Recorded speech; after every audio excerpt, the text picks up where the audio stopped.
Hi, I'm Dr. Chris Lewis, one of the chief educators here at Doctors in Training. Today we're doing our second lecture on chemotherapy. Now hopefully you've already watched our first lecture on chemotherapy. I gave you a nice pep talk on how not to be intimidated by these drugs. But today's different. I think you should just turn off the video and give up now because this is going to be way too hard. Just kidding. So we're going to go over quite a few drugs today. It's going to be a lot of work, but try to keep up. This is going to go fast. You're going to do fine, trust me. So during the second of two lectures on chemotherapy, we're going to finish the review of the chemotherapies. We're going to discuss hormone treatments for cancer, which we haven't talked about before. The targeted agents we'll talk about, and then we're going to finish with the supportive drugs commonly used in caring for patients receiving chemotherapy. Now the first thing we're going to talk about are the alkylating agents. Now this includes mechlorethamine, it includes cyclophosphamide, ifosfamide, nitrosoureas, dacarbazine, and temozolomide. Now the alkylating agents act by alkylating DNA, isn't that nice? And thereby causing cell death. They target nitrogen, and especially the nitrogen, the N7 of guanine. And they also target oxygen as well, and this is on purines and pyrimidines. Now this leads to abnormal base pairing, ring cleavage, and then ultimately DNA cross-linking, and then you get cell death. Now, they are cell cycle non-specific, but actively dividing cells are more sensitive to the alkylating agents. So the first one we're going to talk about is mechlorethamine. So this is a nitrogen-based analog of mustard gas, and this was studied during World War I after it was found to cause lymphopenia. So it was used for lymphatic and solid tumors. It's transported into the cell where it alkylates the N7 nitrogen that we just talked about a second ago of the guanine in one or both strands of DNA. Now this causes cross-linking, like we talked about before, between two DNA strands, which thereby causes strand breaks and then cell death. So it's not used extensively anymore, but it's still something you need to know. Resistance is caused by a decreased transport into the cell and increased DNA repair. It is a vesicant, so therefore it is given through a central line to avoid the effects of possible extravasation and toxicity to smaller veins. So it can cause a lot of blistering of the skin. Now it can cause sort of your typical chemotherapy side effects like nausea and vomiting. And this nausea and vomiting is centrally mediated, and you can also get this significant myelosuppression. Next one, cyclophosphamide and ifosfamide. These are more commonly used medications. They're both mustard agents again. They're both hydroxylated by the cytochrome P450 system and then broken down to the active drug. Cyclophosphamide biotransforms by the cytochrome P450 to hydroxyl cyclophosphamide, which is then converted to aldophosphamide. So aldophosphamide is cleaved to acrolein, and this is the active drug. And phosphoramide mustard is the other byproduct as well. Now acrolein binds to DNA, and this causes the cell death in and of itself. So cyclophosphamide does have to be broken down a couple different times to get to that acrolein level, and then that's where you get your cell death. So resistance occurs with decreased drug permeability and increased DNA repair. Cyclophosphamide can be given orally and IV, but ifosfamide is given IV only. They are metabolized by the liver and excreted into the stool. Cyclophosphamide is the most widely used alkylating agent. They are both used in a wide array of hematologic and solid tumor malignancies. Cyclophosphamide is also used as an immunosuppressant in rheumatoid arthritis and certain kidney diseases. They both cause the common toxicities of alopecia, nausea and vomiting, bone marrow suppression, so our usual chemotherapeutic side effects. Cyclophosphamide can cause hemorrhagic cystitis as a result of accumulation of the active drug acrolein, remember that's what causes all the cell death in the tumors, in the urine. So this risk is decreased with the use of aggressive hydration and administration of the drug Mesna, M-E-S-N-A, and this is just sodium 2-mercaptoethane sulfonate. So this neutralizes the active metabolite. In the long term, it can also cause some bladder cancer due to the exposure of the bladder tissue to the active drug, which is also a carcinogen. So we're treating cancer and we're causing cancer, but if you use that MSNA, you can decrease that possibility. Ifosfamide can cause a fairly unique neurotoxicity in up to 15% of patients, which can be present as confusion, agitation, lethargy, and even all the way to a comatose state.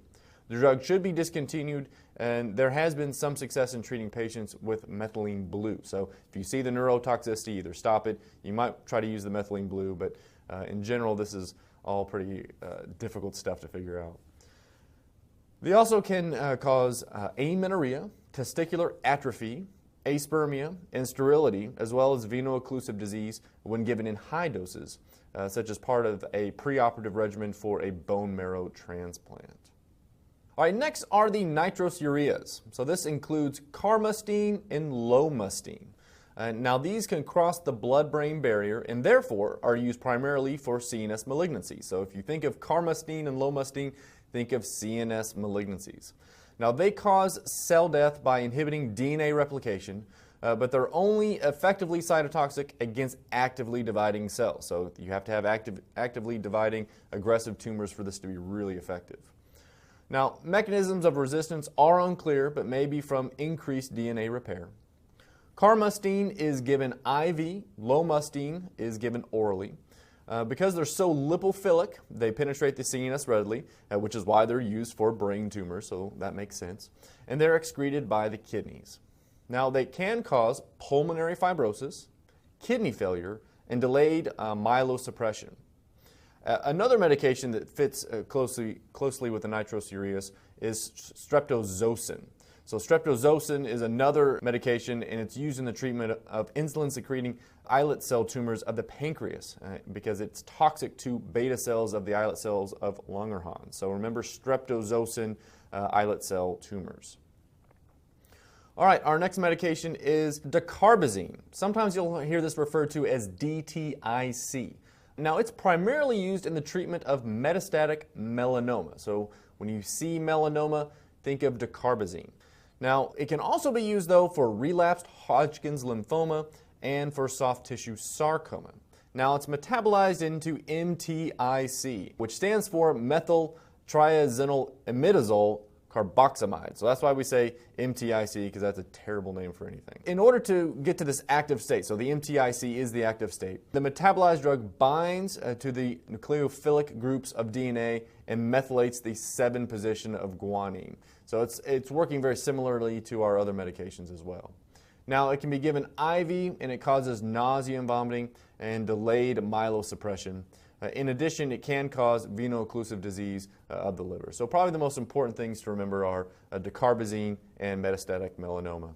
Temozolomide is our next medication. It's a newer drug. It's similar to dacarbazine. It's metabolized to that MTIC again. And it methylates the 6th position of guanine and the 6-guanine alkylyl transferase, which is a DNA repair enzyme. Now, it's given orally and readily crosses the blood-brain barrier, and it's excreted by the kidneys. It's used primarily in glioblastomas and anaplastic astrocytoma. So, again, this makes sense. If it's very lipophilic and it's going to cross the CNS, why not use it for brain tumors? But it can also be used for metastatic melanoma as well. So it goes along with that dacarbazine melanoma combination. It causes our usual nausea and vomiting, constipation, fatigue. It also causes myelosuppression, specifically a suppression of lymphocytes, which puts the patient at an increased risk of opportunistic infections like PCP. Next one is melphalan.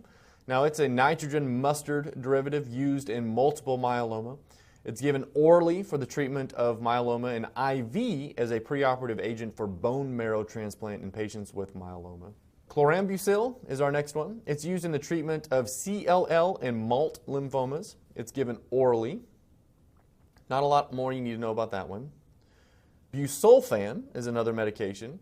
It's an alkylating agent, was previously used for CML before the advent of more targeted agents. It's still used in high doses as a preoperative regimen for bone marrow transplant with cyclophosphamide, but otherwise not used a whole lot anymore.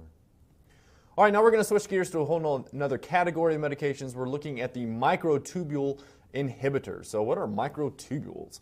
Well, if you go back to some of your old biology classes, you'll probably remember that the microtubules are part of the mitotic spindle, which plays a role in movement of structures through the cytoplasm. So remember, you remember those little almost cobweb-like fingers going out and kind of grabbing and moving chromosomes and things around. It's involved in the separation of chromosomes during cell division. The microtubule inhibitors inhibit proper function of the microtubules and thereby the appropriate division of chromosomes, ultimately resulting in cell death. Now, this class of drugs includes the vincas and the taxanes. So let's go through those. So the vincas include vincristine, vinblastine, and vinorelbine. Now, they're derived from Vinca rosea, the periwinkle plant. Doesn't that sound like a happy plant? They're cell cycle specific as they are inhibiting mitosis in metaphase, so actively dividing cells. They bind to the beta tubulin and block polymerization with alpha tubulin to form microtubules, and this disrupts the mitotic spindle. Now, this prevents segregation of chromosomes during metaphase and therefore cell division.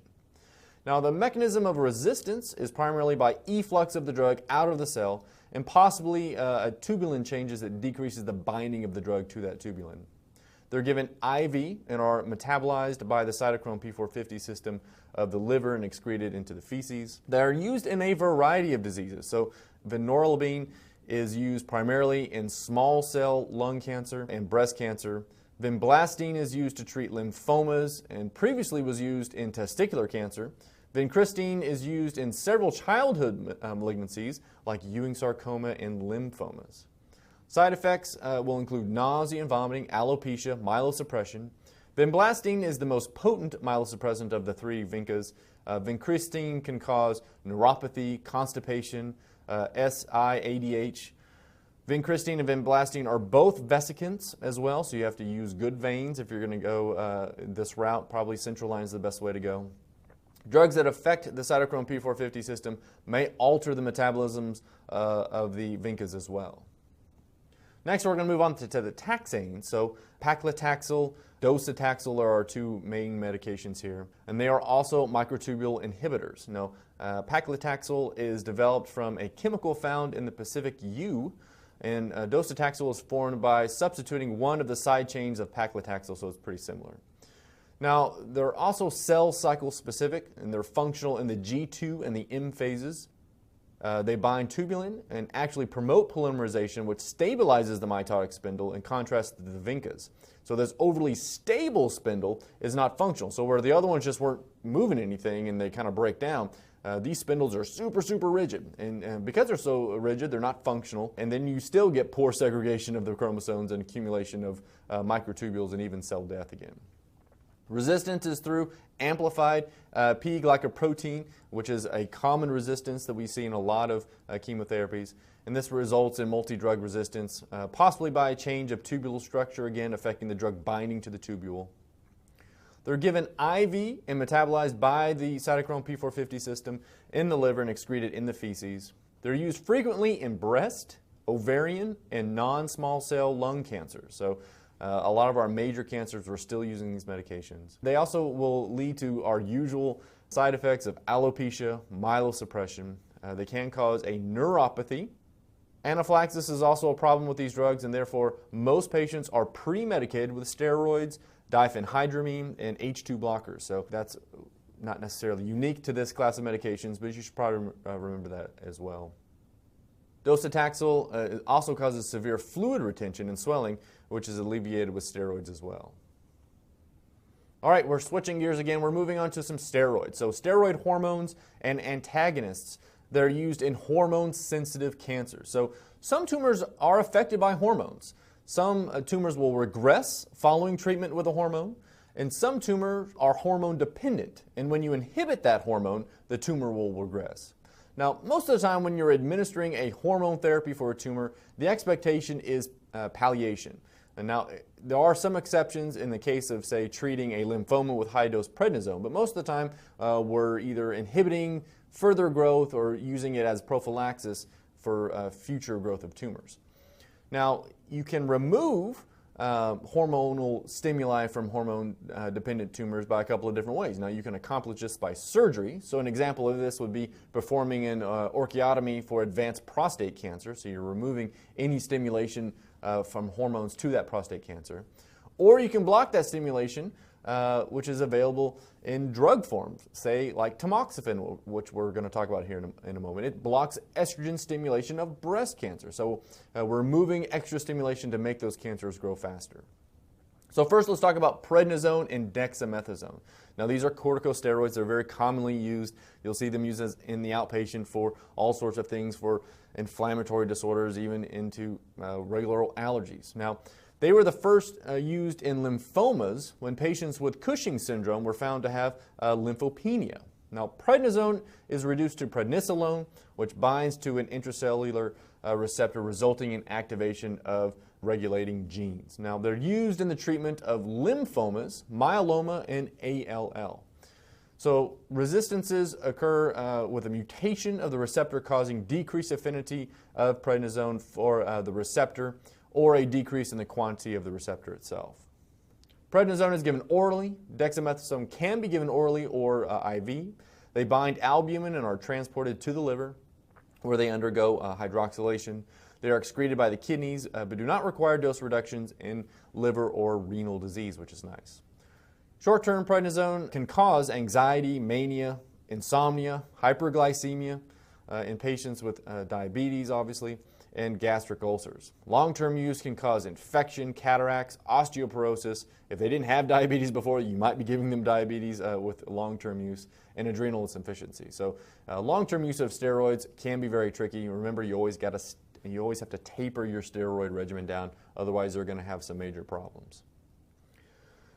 Let's talk about tamoxifen. So tamoxifen is one of those medications that we use to block hormonal stimulation of cancer. So tamoxifen acts as an estrogen agonist and antagonist depending upon the tissue in question. The anti-cancer effect in breast cancer is dependent upon its estrogen antagonist effect. So tamoxifen is what we call a selective estrogen receptor modulator, or you'll often have this referred to as SERMs, S-E-R-M. Now, tamoxifen binds to the estrogen receptor and results in an inactive complex which fails to induce estrogen responsive genes. So it's binding to those receptors, and then when estrogen comes around, they have no place to bind.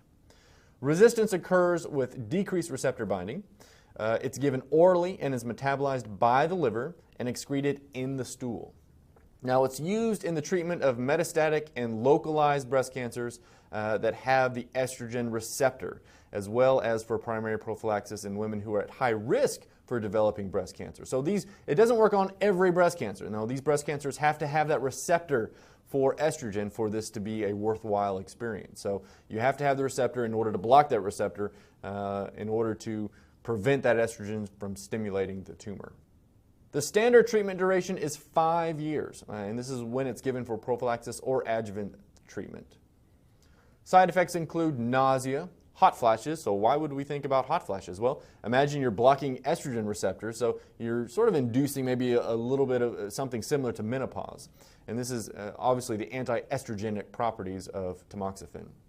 You can get some thrombotic risk, vaginal bleeding, endometrial cancer. So why would this happen? Well, in this case, tamoxifen is acting as an estrogen agonist. So where it was acting as an antagonist to our breast cancers, it's acting like an agonist to our endometrial tissue. So you do have to worry about endometrial cancer in regards to tamoxifen, so you definitely need to keep an eye on that. All right, torimifene is another SERM. It's used sometimes for the treatment of estrogen receptor positive breast cancer as well as osteoporosis, so be aware of that one as well. Now let's pause for a moment and review the material that was just covered. Before we do that, if you haven't already done so, this might be a good time to read your pharmacology text that corresponds to the material that was just discussed. Then together we'll go through the quick review in the study guide. Two drugs with mechanisms not the same. The vincas and the taxanes are their names. One inhibits, the other a microtubule enhancer. Yet both are used to fight the dreaded cancer. As our tragic story doth begin, starring these inhibitors of tubulin, a pair of star-crossed lovers form our scene. Brave Paclitaxel and his Vin Christine. Soft! What light through yonder window breaks? It is the east, and Vin Christine is the sun. Arise, fair Vinca alkaloid, my sweet. Oh, that I were a Ewing sarcoma and that thou wouldst inhibit polymerization of my microtubules and disrupt my mitotic spindles. Oh, paclitaxel, paxlitaxel, wherefore art thou paclitaxel? Oh, what's in a name? That which we call a taxane by any other name would smell as sweet. Why must our families oppose one another this way? It is our very nature, my love.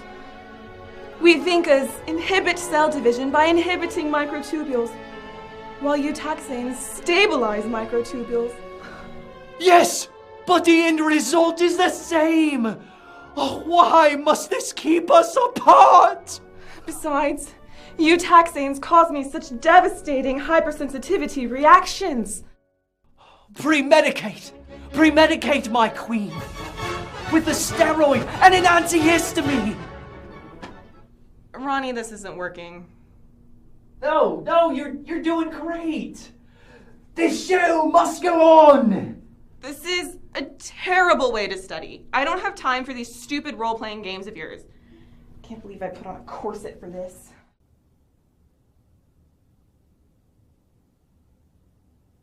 Hi, I'm Dr. Mike McInnes, and we're going to go over the answers to quick review number 1. Now, let's be honest, there's a ton of information in this lecture. There's upwards of 40 drugs we're covering today. So I'm going to give you a little secret. Just focus on the mechanisms of action and focus on the unique side effects of these drugs. That's where the money is on these things. So, the first question, what is the mechanism of action of the alkylating agents? These target the nitrogen and oxygen on purines and pyrimidines, especially the N7 of guanine. And this leads to abnormal base pairing, and then ring cleavage, and DNA cross-linking. Next one, how does the mechanism of action of paclitaxel and docetaxel differ from that of vincristine and vinblastin? So vincristine and vinblastin inhibit the polymerization of tubulin and prevent the formation of microtubules. Paclitaxel and docetaxel promote polymerization and stabilization of the microtubules, so these overly stable microtubules are non-functional. Next, which class of alkylating agent is best known for treating CNS cancers? These are the nitrosoureas. Remember, they're lipophilic, they cross the blood-brain barrier very readily, and so they're good for CNS tumors. Next, what are the adverse effects of dacarbazine? Remember, dacarbazine is mainly used for malignant melanoma, and it can cause nausea and vomiting, it can cause delayed myelosuppression, and the one that's a little unusual, it can cause veno-occlusive disease of the liver. Next, which alkylating agent has the side effects of neuropathy and SIADH, or it's the syndrome of inappropriate ADH secretion? This is vincristine. Next, which two drugs mentioned can be used for metastatic melanoma? These are temozolomide and, again, dacarbazine. Next, list some therapeutic uses of tamoxifen. So tamoxifen is used for metastatic and localized breast cancers that have the estrogen receptor. Now you have to perform tests on the breast tumor to see if it's estrogen receptor positive, or we say ER positive. We also use tamoxifen for primary prophylaxis in women who are at high risk for developing breast cancer. Maybe they've got the BRCA gene, and maybe they have a strong family history of breast cancer, and they're really concerned about reducing their risk of breast cancer. They might choose to undergo prophylactic mastectomy, or they may choose to take tamoxifen. Next, what is the mechanism of action for tamoxifen? So tamoxifen is a selective estrogen receptor modulator, or a SERM. It can stimulate estrogen receptors in some tissues, and it can antagonize estrogen receptors in other tissues. Now, estrogen causes ER-positive breast cancers to grow. So tamoxifen binds to the intracellular estrogen receptor and results in an inactive complex, so those estrogen-responsive genes are not activated. Next, what are some of the long-term adverse effects of prednisone? So prednisone has immunosuppressant actions, and it can predispose to infections. Prednisone and other glucocorticoids will increase your risk of cataracts. They can increase your risk of osteoporosis. They can lead to diabetes. Remember, these are glucocorticoids, so they're going to raise your glucose level, and they can actually cause diabetes. And they can also cause adrenal insufficiency. Glucocorticoids provide negative feedback on the hypothalamus, so you have tertiary adrenal insufficiency. And we have an entire solid pharmacology lecture on adrenal hormones, and all those adverse effects are covered in great detail. But for right now, let's go back to Dr. Lewis. Next, we're switching gears again. We're moving over to aromatase inhibitors, and they are newer hormones used in the treatment of postmenopausal breast cancer, which will decrease the production of estrogen. So it's sort of the same concept, but it's working by a different mechanism. So in postmenopausal women, estrogen is still made extra-adrenally in tissues like fat and in the liver. Now, aromasin is the enzyme responsible for this production. Now, aminoglutathione was the first aromatase inhibitor. Now, unfortunately, it also inhibits hydrocortisone synthesis, and it causes adrenal insufficiency and therefore must be taken with cortisol. Because with this, it's never been widely used. So we're blocking this conversion of estrogen in the peripheral tissues, but aminoglutathione is blocking regular hormone synthesis as well. Now, anastrozole and letrozole are the two non-steroidal aromatase inhibitors that are also reversible aromatase inhibitors, and they have gained much wider use over aminoglutathione due to the fact that they are more potent, are more selective, and do not require concomitant treatment with cortisol, so they're not inhibiting that other steroid synthesis. In comparison to tamoxifen, they do not increase the risk of endometrial cancer, which is good, because remember how that tamoxifen was an estrogen agonist in the endometrial tissue. In addition, they do not cause androgenic side effects that occur with the steroidal aromatase inhibitors. They're given orally and are used in the treatment of postmenopausal breast cancer, which we mentioned before, either as an adjuvant or in the metastatic setting. Like tamoxifen, they're given for a duration of 5 years when they're used as an adjuvant. The primary side effects are hot flashes. Again, this kind of goes along with we're inhibiting estrogen in the body, arthralgias, and osteoporosis. Exemestane is a steroidal aromatase inhibitor, and it's available, and it irreversibly inhibits aromatase. It's currently used as second-line treatment in postmenopausal metastatic breast cancer, but it can cause the androgen side effects that the non-steroidal ones don't do. Next, we're moving on to leuprolide and goserelin. Now, these are gonadotropin-releasing hormone agonists. So normally, gonadotropin-releasing hormone is secreted by the hypothalamus in a pulsatile fashion. Now, this will stimulate the anterior pituitary to release FSH and LH. And then from there, we have continued sex hormone production and all that great stuff. Now, leuprolide and goserelin bind GnRH, or that gonadotropin-releasing hormone receptor, which causes a transient increase in LH and FSH. But since we're giving this continuously, which is different than our usual pulsatile fashion, so normally remember how our hypothalamus is out there just kind of doing this pulsatile thing? Well, since we're giving this drug continuously, that continuous exposure causes a desensitization and a decrease in LH and FSH production, resulting ultimately in a decrease of estrogens and testosterone. So remember, it's very important. You'll get a test question on this on whether or not it's pulsatile or continuous. But remember, continuous inhibits the whole process. So they're used in treatment for cancers that like to be stimulated by hormones. So what type of tumors are we talking about? Well, again, breast cancer, and then also prostate cancer. So prostate cancer, you're inhibiting that testosterone. That prostate cancer is not being stimulated by that testosterone. Now, they've replaced estrogens for the treatment of prostate cancer, because we used to use that in the past, and can be used instead of surgical castration. So that's awful nice as well. In breast cancer, they're used in premenopausal women with ER-positive tumors. Remember how we talked about how you have to have those estrogen receptors for it to make a difference, and to induce a postmenopausal state as well. So you can just knock out all of the hormones as well. Non-steroidal anti-androgens used in the treatment of prostate cancer include flutamide, nilutamide, and bicalutamide. So remember those three, those are a little bit different. They compete with testosterone for the androgen receptor. So these are not working up in the level of the brain, these are working at the receptor site. So they compete with testosterone for the androgen receptor. So they're given in combination with the GnRH analogs for what is called combined androgen blockade. So we're trying to block the secretion of testosterone with your GnRH agonist, and then you're trying to block the small amount of testosterone and all the androgens that are down there, blocking them at the actual site at those receptors. All right, we're switching gears again. We're going to monoclonal antibodies. So this is an interesting topic.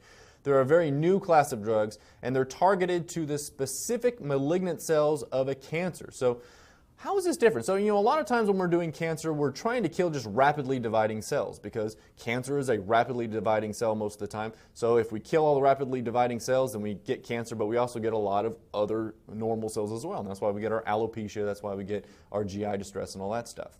So this is a targeted mechanism by we're going after just cancer cells. So that's really, really cool. So the antibodies are produced from hybrid cells. Now these hybrid cells are from B lymphocytes from mice and B lymphocyte tumor cells. So we're kind of combining these two things and we're trying to produce an antibody. So these hybrid cells produce an antibody directed to the single antigen. So you're only producing something that's very targeted for that tumor cell. So trastuzumab is a humanized monoclonal antibody which targets the extracellular domain of human epidermal growth factor receptor protein 2, also known as HER2. Now, this is overexpressed in about 30% of breast cancer, so it's very, very specific for this type of breast cancer. Now, it's given IV in combination with cytotoxic chemotherapy, so it is an adjuvant medication. You're not just going to give this for this breast cancer. So in that adjuvant setting, it's given for a total duration of 1 year. The most serious side effect is heart failure, and it's thought to be greater if given with the anthracycline, so we try to avoid giving those medications at the same time. But you can give them sequentially, just not at the same time. It can also cause an infusion reaction, which will manifest itself in fever, in chills, and back pain. Rituximab is another one. It's a chimeric human mouse antibody. So the last one was just a mouse one. So this is a human mouse antibody to IgG that binds the CD20 antigen on B lymphocytes. So the CD20 plays a role in cell cycle initiation. Rituximab binds the CD20, and this causes complement induction. So this ultimately will lead to cell-mediated cytotoxicity. Now it's given IV. It is widely used in B-cell non-Hodgkin's lymphomas and CLL because it's going after those B cells specifically. Side effects include anaphylaxis and infusion reactions with fever, chills, shortness of breath, nausea, hypotension, angioedema. The risk of infusion reaction is higher in patients in a higher tumor burden and when it's given rapidly. Therefore, the first infusion is given over several hours. It can also result in tumor lysis syndrome, especially when given with a cytotoxic chemotherapy agent in patients with a large tumor burden. So remember, if you're killing off a whole bunch of cells at once, you can get that tumor lysis syndrome. Tumor lysis syndrome will be characterized by hyperkalemia, hypocalcemia, hyperuricemia, and renal failure. Now you can help ameliorate some of that with hydration and allopurinol to help that hyperuricemic reaction. Next, we're moving on to bevacizumab. This is an antibody directed at VEGF. And what does that stand for? Vascular endothelial growth factor. And so this is involved in angiogenesis. So this is another really cool technique that we're using. So it binds to this VEGF and inhibits blood vessel growth, which depletes tumors of essential nutrients and blood. So it's causing death by taking away its food supply. Now, bevacizumab is given IV. It's used primarily in the treatment of metastatic colon cancer, so it's a little bit different. But it's also been used in non-small cell lung cancer, breast cancer, and glioblastomas. Side effects include hypertension, stroke, thrombosis, bleeding, proteinuria, bowel perforation, and inhibition of wound healing. So it does have some serious side effects. Because of the wound healing difficulties, bevacizumab should not be given within 4 weeks of any planned surgery. So be careful of that, especially you don't want to give this as a pre-surgical chemotherapy agent because they're not going to heal very well after that. Cetuximab is another monoclonal antibody which is directed against EGFR, or epidermal growth factor receptor. It's used primarily in colon cancers which overexpress EGFR. So be aware that a lot of these times we come up with great treatments, but they're going to be very specific for certain types of cancer and even subcategories of cancer. So not all colon cancers are going to be susceptible to these medications, but those that overexpress this EGFR, it's probably a pretty good choice. All right, now we're going to go into kind of a hodgepodge of other chemotherapeutic agents that don't have large categories with them. We're going to talk about the platinums, and this includes cisplatin, carboplatin, and oxaliplatin. They're similar to the alkylating agents. They enter the cell and then bind to the N7 guanine of DNA. Remember how we talked about that? Causes that DNA strand cross-linking, inhibits DNA replication and transcription. They are, again, cell cycle nonspecific, but work best in the G1 and the S phases. Resistance occurs with increased DNA repair and decreased uptake into the cell. There's cross-tolerance to carboplatin and cisplatin, so if you're not getting good results with one, you may not want to just switch to the other one. They're given IV and are excreted renally. Carboplatin and cisplatin are used in the treatment of head and neck cancers, lung cancers, ovarian, testicular, bladder cancers. Oxaliplatin is used primarily in GI malignancies like colon and gastric cancer, so pretty commonly used. Side effects are usual stuff: nausea and vomiting, alopecia, myelosuppression. They can cause an irreversible neuropathy. You can get some renal failure, ototoxicity. Oxaliplatin also causes a cold-induced neuropathy, so this is a little bit unique. Typically lasts only a few days after treatment, but during this time, patients should take care. Don't drink a lot of really cold drinks. Keep your hands out of the freezer and in cold environments, so be aware of that. Our next group, topoisomerase 1 inhibitors, and this includes topotecan and irinotecan. Topotecan is derived from Camptotheca acuminata, plant also known as the happy tree, which is just the best name for a tree, and I guess no one wanted to say Camptotheca acuminata, so they thought, well, let's just call it a happy tree. So they are S-phase specific and inhibit topoisomerase 1, which acts in DNA replication. I try to remember these as sort of the janitors of DNA. So they cause reversible single-strand breaks, which allows DNA to unwind for replication. They don't actually change any of the sequence at all. But without that function, the single-strand breaks do not occur and replication fails. Resistance is by transport of the drug out of the cell, decreased cleavage of irinotecan to form the active drug, or mutation of topoisomerase to prevent drug binding. They're given IV. Recently, an oral form of topotecan has become available, and they are both excreted by the kidneys.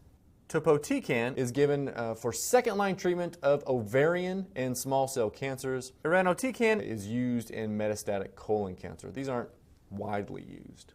They both can cause our usual nausea and vomiting. Topotecan causes significant myelosuppression. Irinotecan can cause profuse diarrhea, especially when given with 5-fluorouracil, which it can be done pretty frequently. Next, we're moving on to toposide. This is an inhibitor of topoisomerase 2. It is a semi-synthetic compound derived from the May apple plant. It acts in the late S phase and blocks entry into the G2 phase of the cell cycle. When the drug binds to topoisomerase 2 and DNA and forms this complex, it maintains the single-strand break, which increases the risk of double-strand breaks. So resistance occurs with the multi-drug resistance P-glycoprotein. Remember, this is our usual multi-drug resistant thing that prevents our chemotherapy from being effective. So this P-glycoprotein presence, but you can also get a change in the topoisomerase enzyme, which results in a decreased drug binding. It can also be given orally. It can be given IV.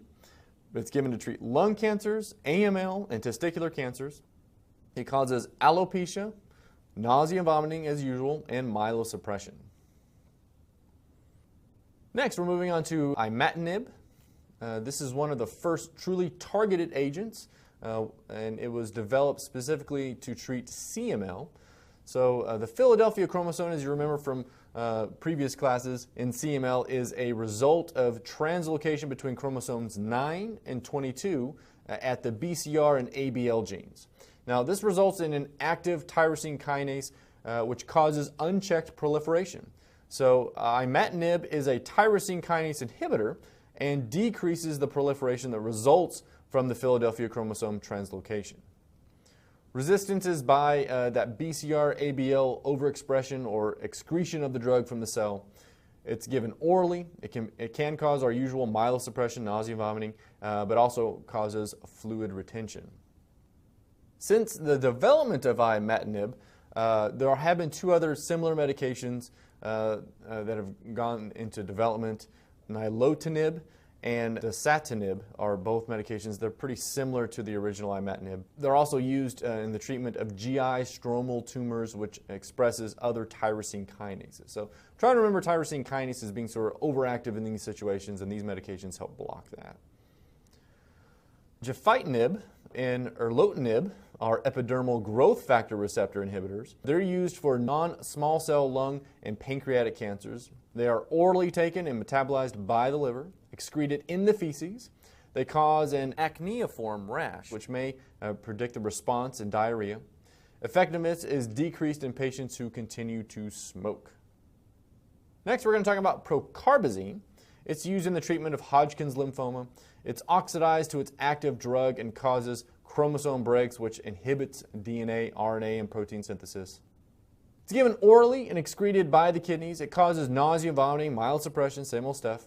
Of note, you might get a question on this, it is a weak MAOI, so monoamine oxidase inhibitor. We know these are antidepressant medications. This is not an antidepressant, but it does have some weak MAOI effects. So what do we have to tell patients who are taking MAOIs? You have to warn them about eating tyramine-rich foods. And what are the tyramine-rich foods? Anything that's aged. So aged cheese, wine, beer, even things like brown bananas, things that have aged will be high in tyramine.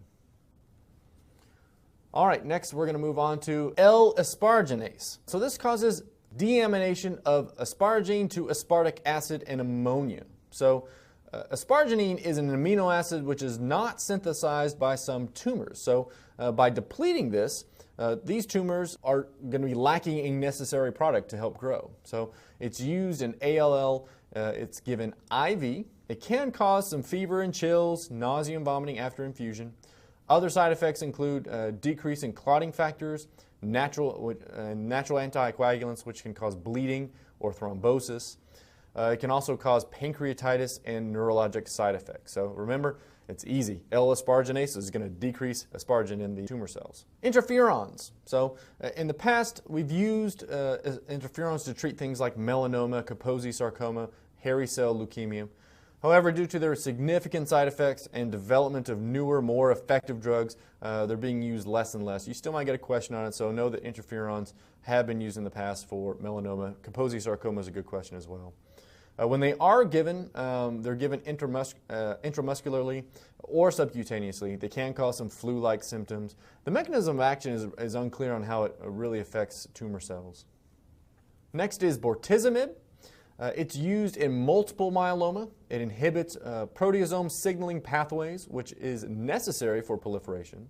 The most significant side effect is neuropathy, which can be debilitating.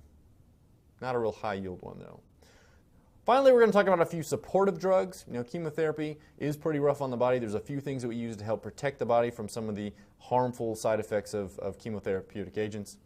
So leucovorin is an important one to know. I know we talked about some of the other chemotherapeutic agents in the last lecture, but patients receiving methotrexate and 5-fluorouracil, you can use leucovorin to reverse some of the side effects. It acts as a rescue to replete the folate pool and decrease side effects. Anytime you have methotrexate or 5-fluorouracil and you get a question about side effects, always think of leucovorin as being the answer. Filgrastim and pegylated filgrastim. Grastim are recombinant forms of granulocyte colony stimulating factor, or GCSF, and this will increase neutrophil production and treat or prevent chemotherapy-induced neutropenia. So filgrastim is given subcutaneously daily until the neutrophil count recovers. Pegfilgrastim is the pegylated form, obviously, and it's given just one time. They're also used to support patients who have developed neutropenia as a result of myelodysplastic syndrome. Erythropoietin stimulating agents are epoetin alpha and darbepoetin alpha, which can be used in anemia caused by palliative chemotherapy. Kidney failure and anemia that results from chronic disease, they will increase the risk of thrombosis and possibly tumor growth. Allopurinol is a xanthine oxidase inhibitor. It's used in patients with hematologic malignancies to prevent tumor lysis syndrome. So you can't get hyperuricemia, so you can use allopurinol to help prevent that syndrome as well. Now let's pause for a moment and review the material that was just covered. Before we do that, if you haven't already done so, this might be a good time to read your pharmacology text that corresponds to the material that was just discussed. Then together we'll go through the quick review in the study guide. He cures cancer with hopes and dreams. He can detect pregnancy 5 days before conception. When he's on call, the other hospitals close because there's no need for them. He is the most exceptional doctor in the world. Chemotherapy is nasty business, but nothing is too difficult if you put your mind to it. What two GnRH inhibitors are used to treat prostate cancer? Leuprolide and Gocellery. Study well, my friends.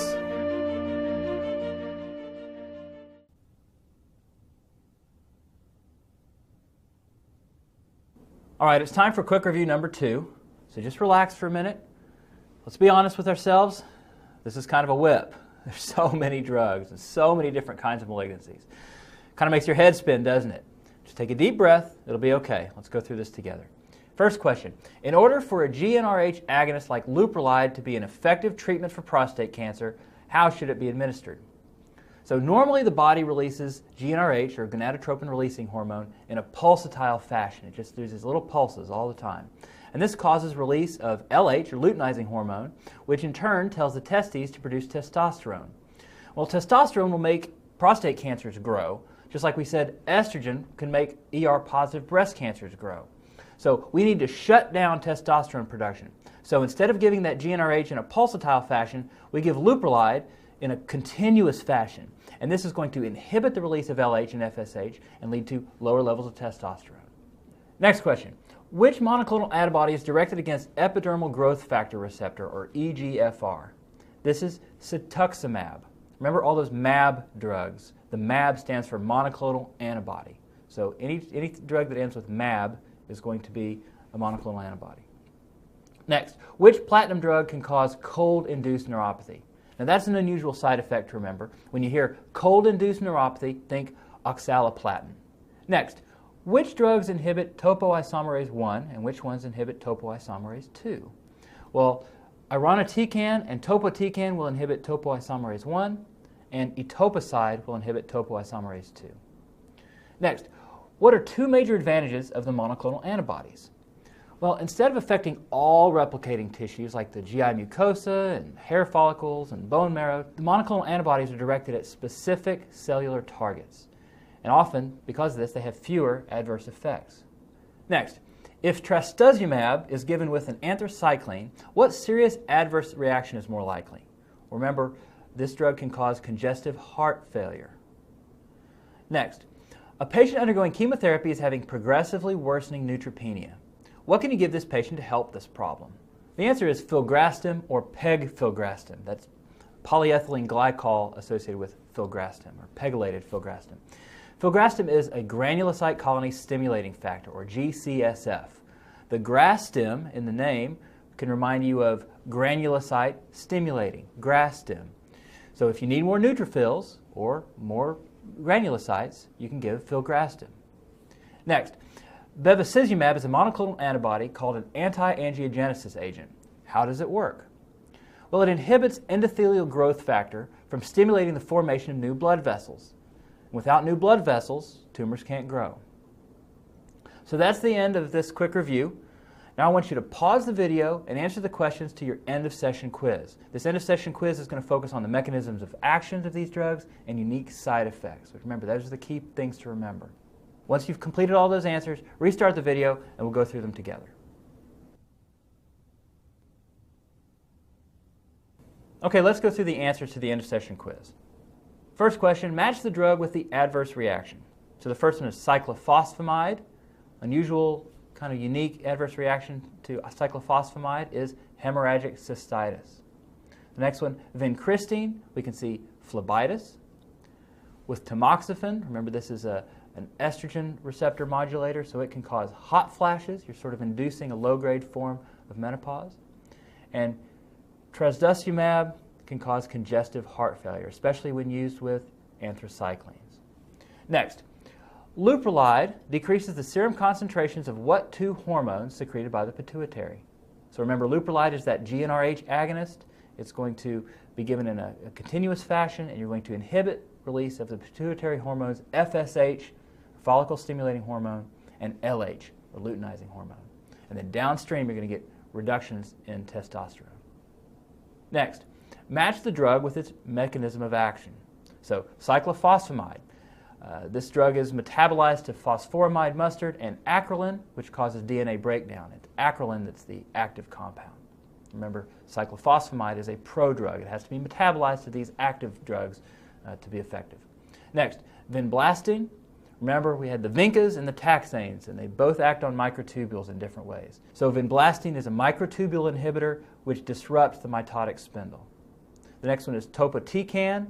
The topo is going to remind you that this inhibits one of the topoisomerases. In this case, it inhibits topoisomerase 1. Imatinib is your tyrosine kinase inhibitor. Remember, all those IB drugs like imatinib, think inhibitor. That's the way I remember it. Next one is cisplatin. This is going to bind the N7 guanine of DNA, causing DNA strand cross-linking.